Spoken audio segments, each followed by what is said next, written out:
Hi, welcome to The Daily. My name is Brendan Malone. Well, it's been a week now. This is the 8th video podcast, so it's been a week. 7 days of podcasts have already gone before. Hopefully it's given you a bit of a flavour and a feel for the style of how this podcast is going to progress.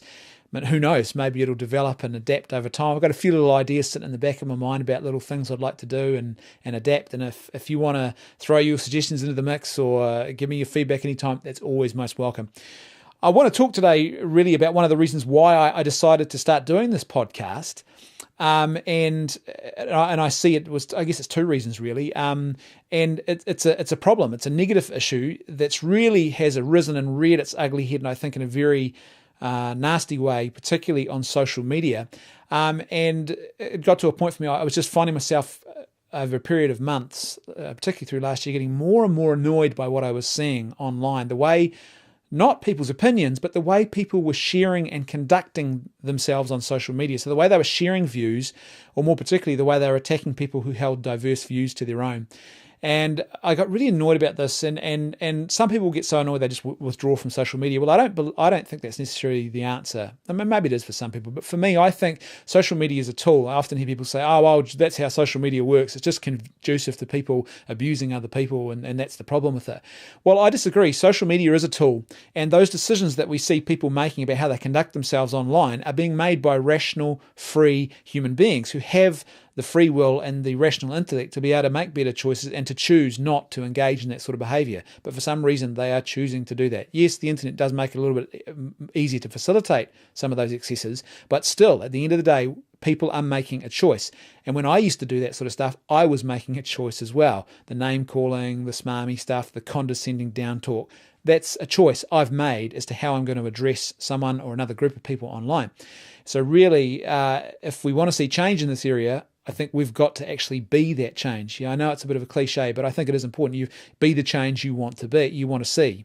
And so that's why I started the podcast, because I thought, well, maybe if myself and a whole lot of other people, I don't consider myself to have any sort of messianic complex, by the way. I mean, hopefully lots of other people will join me in conducting themselves on social media in a different way as well. That if lots of us can start using these tools well, and there are some really great examples of that already happening. So hopefully I'm just joining in a movement that is moving towards a more human use of this technology rather than as a blunt force trauma weapon that we hit people over the head with when we disagree with them.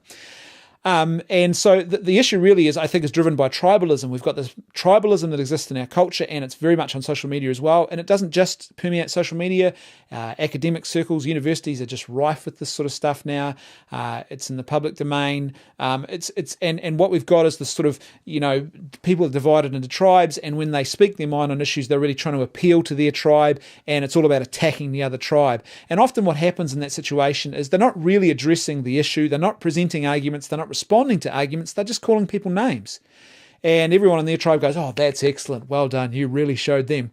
And everyone on the other side goes, "See, I told you they're nut jobs." And then they conduct their own, vile version of these ugly attacks and insults and mockery and berating and everything else back. And everyone on their tribe goes, "Oh, well done. You showed them." Really, neither side is getting to the heart of the issue. They're not really debating the arguments. And please hear me out. This is not about people using satire. I think there's a legitimate place for satire. I think there's a legitimate place for people being frank and honest. We need more of that. And hopefully you see from this podcast that I'm trying to be honest in how I approach things, and the things that shape my views and my beliefs are part of who I am. And I'm trying to speak my mind honestly. I don't hold, even if you might find what I say controversial, I don't set out to deliberately offend. I am just trying to share my views and what I believe about these issues and when I'm not being frivolous on the podcast. But the point is, I think that's how debate is supposed to happen. Instead, what we've got is just this ugly name-calling and ridicule and mockery, and it's driven by this tribalism. And then we try and shut down debates with all sorts of silly things like safe space and calling out people's, "You're privileged, that's why you think that way," or you're a homophobe, or you're heteronormative, or and it's like, it's not actually a dialoguing, it's not listening, it's not engaging with people, it's just trying to shut down debate. It's just calling people names, it's just condescendingly mocking them or ridiculing them and trying to make out like you are a more superior or more enlightened person than they are. In actual fact, we're all doing it, and it's making a heck of a mess, I think, of internet dialogue. And I think it's something that we need to try and improve, because human interaction should be built on this most important, I think, of aspects, and that is a basic and fundamental respect for the dignity of the other people that I engage with. Even if I completely disagree, even if I find their views controversial, they are still human persons. And I think they have a basic right to my respect. And that means they have a basic right to be listened to and to be heard, and they have a basic right not to be ridiculed and mocked and condescended just because they disagree with me. I think dialogue, if we truly are serious about being a civilized and enlightened society, then our actions have to show that.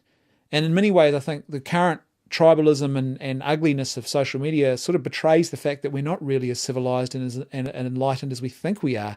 We just spend a lot of times calling other people ugly names and applying condescending and ridiculing labels to them, but not actually dialoguing or engaging in fruitful discussions with them. So hopefully this podcast it can contribute to a more constructive dialogue. I mean, who knows? In 6 months' time, I might have been trolled to a crisp, and that might be the end of it. But hopefully, people will engage and respond to this. And as I said, feel free. I love the dialogue. I love the feedback. I've already had feedback from this first week of episodes. Give me more of it. If there's issues you want to talk to, if there's things you want to respond to, that's what this podcast is all about. It's about a proper dialogue where people can speak honestly and can speak their mind and really share who they are, not have to hide any of it, but at the same time they can do that without ridiculing, without mockery, without fear if they're disagreeing, without fear of being ridiculed or mocked or treated condescendingly, because this is about genuine human engagement. Thanks for watching. I'll see you tomorrow on The Daily.